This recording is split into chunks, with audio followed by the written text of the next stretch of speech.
నమస్కారం city news కి స్వాగతం. ఆంధ్రప్రదేశ్ రాష్ట్ర ఉప ముఖ్యమంత్రి జనసేన పార్టీ అధినేత పవన్ కళ్యాణ్ 56వ జన్మదినం సందర్భంగా పట్టణంలో మొక్కలు నాటే కార్యక్రమం చేపట్టారు. క్లీన్ ఆంధ్ర గ్రీన్ ఆంధ్ర కార్యక్రమంలో భాగంగా గంగానమ్మపేట వంతెన నుండి సాయిబాబా గుడి వరకు మరియు విఎస్ఆర్ కాలేజీ వంతెన వరకు జనసేన కార్యకర్తలు నాయకులతో కలిసి మంత్రి నాదెండ్ల మనోహర్ మొక్కలు నాటారు. మంత్రి నాదెండ్ల మనోహర్ మాట్లాడుతూ పవన్ కళ్యాణ్ పుట్టినరోజు సందర్భంగా రాష్ట్ర వ్యాప్తంగా ఆదర్శవంతంగా తీసుకునే విధంగా మొక్కలు నాటడం జరిగిందన్నారు. మంచి వాతావరణం కోసం మొక్కలు నాటడం అవసరమని ప్రతి ఒక్కరూ ఆదర్శవంతంగా తీసుకోవాలన్నారు. పవన్ కళ్యాణ్ పుట్టినరోజు వేడుకలు పెద్ద ఎత్తున పెట్టుకోవడం జరిగింది, కానీ వరదల కారణంగా మొక్కలు నాటే కార్యక్రమం చేపట్టినట్లు చెప్పారు. రాబోయే రోజుల్లో వార్డుల వారీగా మొక్కలు నాటడం, శానిటేషన్ కి అధిక ప్రాధాన్యత ఇస్తామని నాదెండ్ల వెల్లడించారు. కొన్ని ప్రాంతాల్లో వరద ఉధృతంగా ఉందని సమాచారం ఉందని అధికార యంత్రాంగం ప్రాణ నష్టం లేకుండా ప్రజలకు ఇబ్బంది లేకుండా చర్యలు తీసుకొని ఎప్పటికప్పుడు అందుబాటులో ఉంటామని, ప్రజలకు ఎటువంటి ఇబ్బందులు ఉన్నా అధికారులు అందుబాటులో ఉంటారు, వారికి సమాచారం ఇవ్వాలన్నారు. వరద ముప్పులో ఉన్న ప్రజలకు నిత్యావసర సరుకులు ప్రభుత్వం తరపున అందిస్తున్నాం. వరదల్లో చిక్కుకుపోయిన వారి కోసం బోట్లు కూడా సిద్ధంగా ఉంచామని, ఎటువంటి ప్రాణ నష్టం జరగకుండా ప్రజలకు అండగా ఉంటామన్నారు. కార్యక్రమంలో కూటమి నాయకులు, మున్సిపల్ అధికారులు పాల్గొన్నారు. జనసేన పార్టీ అధ్యక్షులు రాష్ట్ర ఉప ముఖ్యమంత్రి పవన్ కళ్యాణ్ గారి పుట్టినరోజు సందర్భంగా రాష్ట్ర వ్యాప్తంగా ఆదర్శవంతంగా నిలబడాలి అనే ఆలోచనతో ఆయన ఇచ్చిన పిలుపు మేరకు చక్కగా మొక్కలు నాటే కార్యక్రమం సుమారు 4300 మొక్కలు ఈరోజు నాటే కార్యక్రమం పార్టీ శ్రేణులు అందరూ కూడా, అదేవిధంగా అందరూ కలిసిమెలిసి తెలుగుదేశం పార్టీ, భారతీయ జనతా పార్టీ అందరూ కూటమిలో భాగంగా మాతో పాటు సహకరించిన అధికార యంత్రాంగం అందరికీ ప్రత్యేకంగా నేను ధన్యవాదాలు తెలుపుతున్నాను. ఎందుకంటే పట్టణంలో ఒక మంచి వాతావరణం తీసుకురావాలి, ఎవరొచ్చినా సరే మన పట్టణాన్ని చూసి గర్వపడే విధంగా మనం దాన్ని తీర్చిదిద్దుకోవాలనే ఆలోచన మన అందరిలో వచ్చినప్పుడు ఖచ్చితంగా మనం పారిశుద్ధ్యం గురించి, అదేవిధంగా మొక్కలు నాటే కార్యక్రమం చాలా అవసరం అనేది ప్రతి ఒక్కరికి తెలుసు. అయితే రాను రాను కమర్షియల్గా అయిపోతున్న రోజుల్లో వీటి గురించి ఎక్కువగా ప్రాధాన్యత ఇవ్వడం లేదు. సో ఈరోజు చాలా భారీగా ప్లాన్ చేసాం కార్యక్రమం, కానీ వరదల కారణంగా పూర్తి స్థాయిలో చేయలేకపోతున్నాం. కొలిపర ప్రాంతంలో, అదేవిధంగా కొల్లూరు ప్రాంతంలో కొంచెం ఇబ్బందికరమైన పరిస్థితులు గ్రామాల్లో ఉన్నాయి కాబట్టి సహాయ చర్యల కోసం మేమందరం కూడా కలిసి అక్కడికి వెళ్తున్నాం. రాబోయే రోజుల్లో ఈ కార్యక్రమాన్ని ఇంకా విస్తృతంగా చేసి తెనాలి పట్టణం మొత్తంలో కూడా కమిషనర్ గారి ఆధ్వర్యంలో ఒక క్లీన్ అండ్ గ్రీన్ ప్రోగ్రామ్ చేసే విధంగా మేము ప్లాన్ చేసుకున్నాం. వార్డుల వారీగా శానిటేషన్ డ్రైవ్ ఒకటి రాబోయే వారం నుంచి మొదలు పెట్టబోతున్నాం. దాంతోపాటు ఈ మొక్కలు నాటే కార్యక్రమం కూడా ప్రతి వార్డులో కూడా చేసే విధంగా ఒక ప్రణాళిక సిద్ధం చేసుకుంటున్నాం. వరద నీరు ఎప్పుడైతే వచ్చిందో ఎస్టీ కాలనీలో దాదాపు 43 కుటుంబాలని వాళ్ళని తరలించి హై స్కూల్లో పెట్టడం జరిగింది. అదేవిధంగా కొలిపర్లో బొమ్మానిపాలెం, అట్లూరి వారి అనవరపు లంక, మరి ఇప్పుడే వచ్చిన సమాచారం నాకు పిడిపట్టిపాలెంలో కూడా కొంచెం బాగాలేదని చెప్పారు. అక్కడికి ఊటావుటిని ఇప్పుడు వెళ్తున్నాం. అందరికీ కూడా ఒక భరోసా కల్పించడానికి కోసం అధికార యంత్రాంగం ఎప్పటికప్పుడు అప్రమత్తంగా అందుబాటులో ఉంటుంది. దయచేసి ఎవరు భయపడబాకండి. మీకు ఎటువంటి సమాచారం ఉన్నా కూడా మీరు స్థానిక తహసీల్దార్ గారికి, అక్కడ ఉన్న అధికార యంత్రాంగానికి ఇమ్మీడియట్గా మీరు సమాచారం అందిస్తే తప్పకుండా మేము ప్రభుత్వం నుంచి స్పందించి మేము చేయాల్సిన కార్యక్రమం 100% చేస్తాం. ముఖ్యమంత్రి గారి ఆదేశాల మేరకు ప్రతి కుటుంబానికి 25 కిలోల బియ్యం, 1 కిలో కందిపప్పు, 1 లీటర్ పామాయిల్, అదేవిధంగా పంచదార 500 గ్రాములు పంపిణీ జరుగుతోంది. మాజీ ముఖ్యమంత్రి దివంగత నేత వైఎస్ రాజశేఖర రెడ్డి వర్ధంతి కార్యక్రమం పట్టణ కాంగ్రెస్ పార్టీ కార్యాలయంలో నిర్వహించారు. ఈ సందర్భంగా తెనాలి నియోజకవర్గం Congress party incharge doctor Chandu Sambasivudu ఆధ్వర్యంలో వైఎస్ రాజశేఖర రెడ్డి చిత్రపటానికి పూలమాలలు వేసి నివాళులు అర్పించారు. ఆయన కాంగ్రెస్ పార్టీలోనే ఎన్నో మంత్రి పదవులు అనుభవించి ఆయన ముఖ్యమంత్రిగా కాంగ్రెస్ పార్టీలోనే చేశారని, ఆయన అందించిన సేవలను కొనియాడారు. ఈ కార్యక్రమంలో OBC state vice president Gurapu Dwaraka Srinivasarao, Penugonda Sivakumar, Madala Purnachandrarao, Ayyappa, P Steven Babu, P Rayappa, K Koteswararao, S Subbarao, B Srinu తదితరులు ఈ కార్యక్రమంలో పాల్గొన్నారు. మా కాంగ్రెస్ పార్టీ అగ్రనాయకుల్లో ఒకరు, ఉమ్మడి ఆంధ్రప్రదేశ్ మాజీ ముఖ్యమంత్రి, అలాగే చాలా కాలం కాంగ్రెస్ పార్టీలో ఆంధ్రప్రదేశ్ రాష్ట్రానికి మరియు భారతదేశానికి సేవలు అందించినటువంటి స్వర్గీయ శ్రీ రాజశేఖర రెడ్డి గారి 15వ వర్ధంతి. మనకందరికీ తెలుసు, రాజశేఖర రెడ్డి గారు చిన్న వయసులోనే ఎమ్మెల్యే అయ్యి 78లో చంద్రబాబు నాయుడు గారికి సమకాలీనకు ఒకేసారి సమకాలీనుడు ఎమ్మెల్యే అయ్యి తర్వాత ఎంపీ, మంత్రి, ముఖ్యమంత్రి, అలా ఎన్నో పదవులు అలంకరించుకుంటూ తను ఎప్పుడైనా ఓటమి ఎరగని ప్రజానాయకుడిగా ఉన్నటువంటి వ్యక్తి శ్రీ రాజశేఖర రెడ్డి గారు.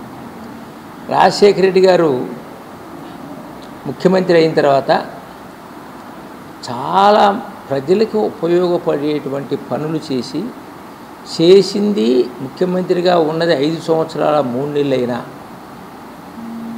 ప్రజల మనసుల్లో ముఖ్యంగా పేద బడుగు బలహీన వర్గాల యొక్క మనసులో చిరస్థాయిగా నిలిచినటువంటి వ్యక్తి రాజశేఖర రెడ్డి గారు. అందుకే ఆయన వర్ధంతి కార్యక్రమం, జయంతి కార్యక్రమాలు కూడా కాంగ్రెస్ పార్టీ గుర్తుపెట్టుకుని చేస్తారు.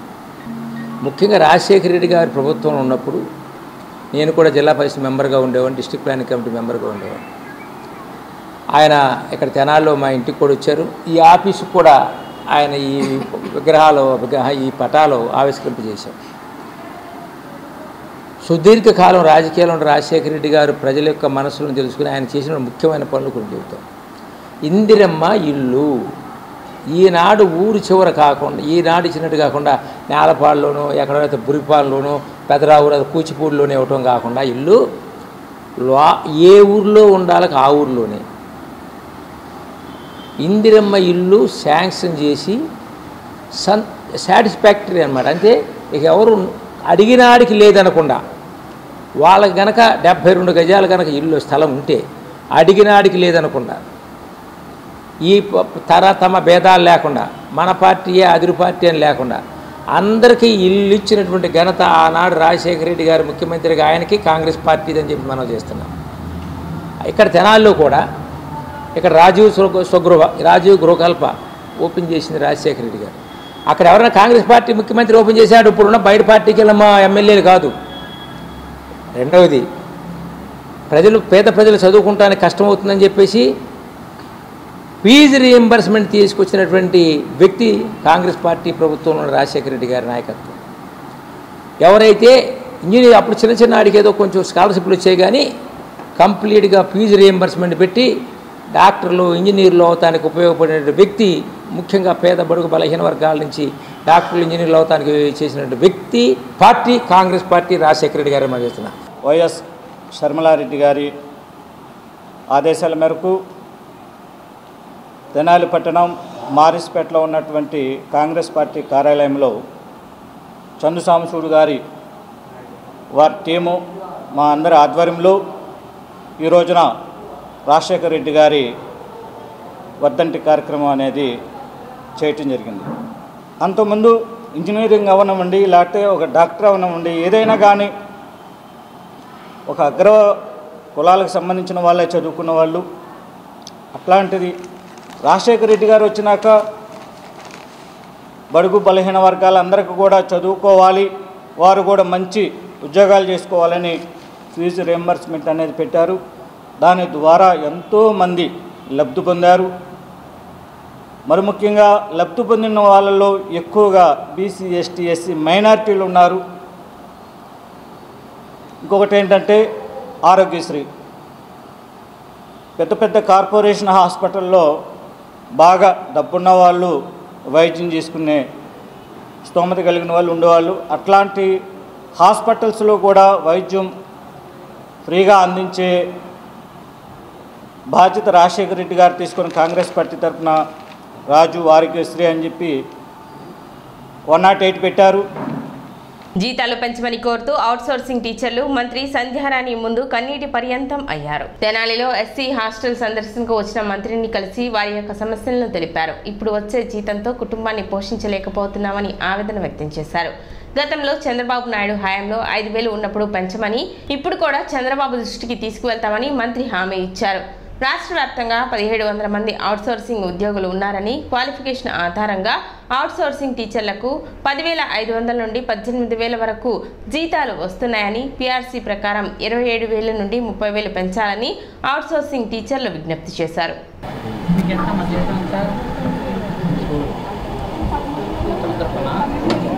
Madam 14,800 madam. అందులో మాకు పిఎఫ్ కట్ అవుతుంది. మాకు వచ్చేది 12,965 రూపాయలు. ఆఫ్కాస్లో చాలా డబ్బులు కట్టవచ్చు. ఆగండి, వాళ్ళు చెప్పండి, అన్నీ మీరే చేస్తారు. ఇది పాలసీగా ఉంటుంది, నాట్ ఓన్లీ ఇది ఇట్స్ యూనివర్సల్ పాలసీ. మేడం ఖచ్చితంగా మీ ఈ స్కూల్ కింద వేరే స్కూల్ ఇట్లా ఇవ్వరు కదా, మొత్తం అన్ని స్కూల్స్ నుండి ఇది వచ్చింది. ఈ అభ్యర్థులు ఉంది అన్ని స్కూల్ నుంచి సీఎం గారితో మాట్లాడి ఇంత పూర్వం కూడా మీకు అందరికీ ఇంత పూర్వం 5,500 ఇచ్చేవారు. ఒక సీఎం గారితో మాట్లాడిన తర్వాత కొంతమంది 18,000 మీరు మళ్ళీ ఆ తర్వాత వచ్చినట్టున్నారు. ఓకే మీరు వచ్చారు, అదే గుర్తొచ్చింది నాకు. తప్పకుండా ఒక 4 రోజులు పోతే కొంతమంది టీచర్స్ అందరూ సెటిల్ అవుతారు. ఎవరెవరు ఎక్కడ ప్లేస్లో ఖాళీ ఉన్నవి ఎక్కడ ఉన్నాయి ఏమున్నాయి అవి చూసుకుంటారు. సీఎం గారితో మాట్లాడి గ్రేడ్స్ ఏంటమ్మా? టీజీటీనండి. టీజీటీ అర్థమైంది. సెకండ్స్ ఇప్పుడు మీరేంటమ్మా? Staff nurse sir. Staff nurse. Cyclone ప్రభావం వల్ల స్కూల్లో వాటర్ వచ్చేసి రూమ్స్ అన్ని మునిగిపోవడంతో ఇక్కడికి మేము పక్కనే ఉన్న స్కూల్కి షిఫ్ట్ చేసాం పిల్లలందరినీ. అయితే ఈరోజు మా ట్రైబల్ వెల్ఫేర్ మినిస్టర్ గారు మేడం గారు ఈ ఇక్కడున్న స్టూడెంట్స్ని స్కూల్ని విజిట్ చేయడం జరిగింది. అయితే ఇంకా మేడం గారు వచ్చారు కాబట్టి మా ప్రాబ్లం కూడా మేము చెప్పాము. టీచర్స్గా మేము అవుట్సోర్సింగ్గా వర్క్ చేస్తున్నాం ఇక్కడ గత 8 సంవత్సరాల నుంచి. ఇంకా కొంతమంది 10 ఇయర్స్ నుంచి కూడా వర్క్ చేస్తున్నారు. అయితే అప్పటి నుంచి కూడా మా శాలరీ ఎన్హాన్స్మెంట్ అనేది లేదు, సిఆర్టీ లేదు. అయితే మేడం గారికి మా సమస్యను విన్నవించుకోగా మేడం గారు స్పందించి త్వరలో మీకు ఏదో ఒక న్యాయం చేస్తామని మాకు హామీ ఇచ్చారు sir. Thank you sir. Thank you madam. Sugar, BP, alcohol వల్ల కిడ్నీ దెబ్బతిన్న రోగులు ఎక్కువ మంది ఉంటున్నట్లు డాక్టర్ ఆవుల శ్రీనివాస్ పేర్కొన్నారు. ఐఎంఏ తెనాలి శాఖ ఆధ్వర్యంలో స్థానిక శాఖ హాలులో నిర్వహించిన డాక్టర్ పాటిబండ్ల దక్షిణామూర్తి ధార్మిక ఉపన్యాస కార్యక్రమంలో ప్రాక్టీస్ నెఫ్రాలజిస్ట్ పర్సెప్టివ్ అనే అంశంపై ఆయన ప్రసంగించారు. ఈ సందర్భంగా ఐఎంఏ తెనాలి శాఖ అధ్యక్ష కార్యదర్శులు విజయలక్ష్మి, పవని ప్రియాంక, కోశాధికారి మధుప్రభాకర్ బాబు, ఉపాధ్యక్షులు అనిల్ కుమార్, డాక్టర్ దక్షిణామూర్తి, వేణుగోపాల్, వక్త శ్రీనివాస్కు దక్షిణామూర్తి బంగారు పథకం ప్రదానం చేశారు. ఇక్కడ ఐఎంఏ హాల్లో ఈరోజు డాక్టర్ దక్షిణామూర్తి గారు ఎండోమెంట్ లెక్చర్ జరుగుతుంది. డాక్టర్ దక్షిణామూర్తి గారు తెనాలి ప్రజలకి ఎప్పటి నుండో చిరపరిచితము. ఆయన తెనాలిలో హార్ట్ పేషెంట్స్ని చెస్ట్ ఫిజిషియన్గా పేరు పొందారు. ఆయన ఒక విధంగా ఆయన బయోడేటా చూస్తుంటే నేను పుట్టక ముందు నుంచే ఆయన ఎంబీబీఎస్ జాయిన్ అయ్యి ఆయన ప్రాక్టీస్లో మొదలుపెట్టారు. ఆయన ఈరోజు ఇంత ఓపిక లేకపోయినా 85 ఇయర్స్ అట్లా ఉన్నా కూడా ఈ రోజుకి ఐఎంఏకి వస్తూ రోజుకి ఆయన అన్ని పుస్తకాలు చదువుతూ ఎన్నో వ్యాసాలు రాస్తూ పేద ప్రజలకు సేవ చేస్తూ ఉండటం, నిజంగా ఆయన తెనాల్లో మా పక్కన ఉండటం మాకెంతో సంతోషంగా ఉంది. ఈరోజు ఆయన ఎండోమెంట్ లెక్చర్కి గుంటూరు నుంచి డాక్టర్ ఆవుల శ్రీనివాసరావు నెఫ్రాలజిస్ట్ని పిలిచాము. ఆయన నెఫ్రాలజిస్ట్ గారు ఆధునిక పద్ధతుల్లో మెడిసిన్, కిడ్నీ ప్రాబ్లమ్స్ దాని గురించి చాలా వివరంగా ఇప్పుడు ప్రసంగిస్తారు. The practice which Dr. Dakshinamurti has set an example for generations to follow. We have to respect him for his traditions and literary interests, the continuous aspiration for knowledge and also serving the society at the same time.